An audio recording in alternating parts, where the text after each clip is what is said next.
রান্না করব দেশি মুরগির ঝোল। এই জন্য গরম জল বসিয়ে দিয়েছি। দেশি মুরগিটা আমি ঘরেতেই কেটে নেব।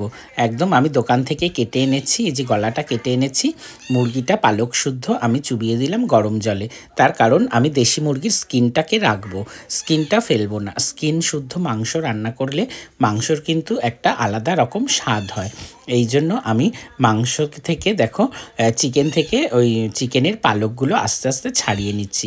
গরম জলে দিলে এভাবে খুব সুন্দরভাবে চিকেনের পালকগুলোকে তুলে ফেলা যায়। খুব ভালো করে আমি চিকেনটার পালকগুলো তুলে নিয়েছি। পালকগুলো তুলে নিয়ে গরম জলে আমি আরেকটু পরিষ্কার করে ধুয়ে নিচ্ছি। পরিষ্কার করে ধোয়া হয়ে গেছে। এবারে আমি চিকেনটাকে দেখো কেটে নিচ্ছি, সাবধানে কেটে নিচ্ছি।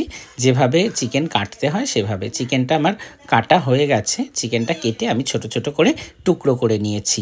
এখন আর এদিকে দেখো আমি চিকেনটাকে কাটার পরেও আরেকবার সুন্দর করে ধুয়ে নিয়েছি। এবারে আমি কড়াই বসিয়ে দিয়েছি। কড়াইতে আমি দিয়ে দিলাম সাদা তেল। সাদা তেল দিয়ে দিয়েছি পরিমাণ মতন। তেল গরম হয়ে গেছে। এবারে আমি এর মধ্যে দেব ফোড়ন। ফোড়নে দিলাম খানিকটা গোটা জিরে, তেজপাতা, শুকনো লঙ্কা। ফোড়নটা রেডি হয়ে গেছে। এখন আমি এর মধ্যে দিয়ে দিলাম কিছুটা পরিমাণ পেঁয়াজ বাটা। পেঁয়াজ বাটাটা একটু ভাজা ভাজা হয়ে গেল। এখন আমি দিয়ে দিলাম এর মধ্যে আদা বাটা। এবারে দিয়ে দিচ্ছি রসুন বাটা, আদা রসুন, আর দিলাম জিরা বাটা। বাটা মশলাগুলোকে আমি তেলে ভালো করে কষিয়ে নিচ্ছি। এবারে আমি এর মধ্যে দিয়ে দেবো আরও কিছুটা পরিমাণ কাঁচা লঙ্কা, দিয়ে দেব টমেটো কুচি, আর দিয়ে দিলাম কিছুটা পরিমাণ গোটা রসুন।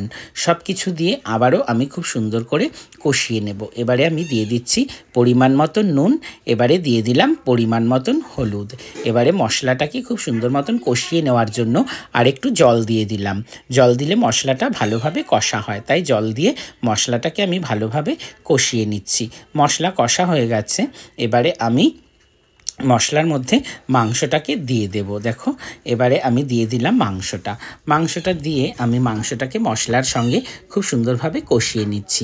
আমি কিন্তু এর মধ্যে কাঁচা লঙ্কা দিয়ে রান্না করেছি, লঙ্কার গুঁড়ো দেইনি। কাঁচা লঙ্কা দিলে মাংসের একটা আলাদা রকম ফ্লেভার আসে, কাঁচা লঙ্কার স্বাদ ও গন্ধ একটা সুন্দর হয়। মাংসটা খুব সুন্দর মতন কষানো হয়ে গেছে। আমি এবারে এর মধ্যে দিয়ে দেব খানিকটা পরিমাণ গরম জল। যতটা ঝোল আমি রাখবো ততটা পরিমাণ আমি গরম জল দিয়ে দিলাম। গরম জল দিয়ে দিয়েছি। এখন গরম জল আর চিকেনটাকে একটুখানি আমি ভালো মতন রান্না করে নেব। গরম জলের সঙ্গে মিশে গেছে চিকেন। এবারে আমি দিয়ে দিলাম কুকারের মধ্যে। দেশি চিকেন একটু শক্ত হয়, তাই কুকারের মধ্যে আমি 2টো সিটি দিয়ে নেব। আমি কুকারের মধ্যে 2টো সিটি দিয়ে নিয়েছি। এবারে এর মধ্যে দিয়ে দিলাম কাঁচা আলু। আলুটাকে আমি ভেজে নেইনি। আলুটা কাঁচা দিলেও একটা অন্যরকম স্বাদ হয়, তাই এবারে আবার খানিকটা ফুটে উঠেছে। এখন আমি কুকারের ঢাকনা আবার দিয়ে দিলাম। এবারে সিটি পড়লেই মাংস রেডি। এই চিকেন রান্নাটা কেমন লাগলো তোমাদের, তোমরা কিন্তু অবশ্যই কমেন্টস করে জানাবে। এই চিকেনের স্বাদটা কিন্তু দারুণ হয়েছিল। চিকেন রেডি হয়ে গেছে। এবারে ঢাকনা খুলে আমি তোমাদের দেখিয়ে দিই। এই দেখো চিকেন রেডি হয়ে গেছে। এবারে আমি এর মধ্যে দিয়ে দিলাম কিছুটা পরিমাণ বেটে রাখা গরম মশলা। সব কিছু দিয়ে আমি মাংসটাকে একদম রেডি করে নিলাম পরিবেশনের জন্য।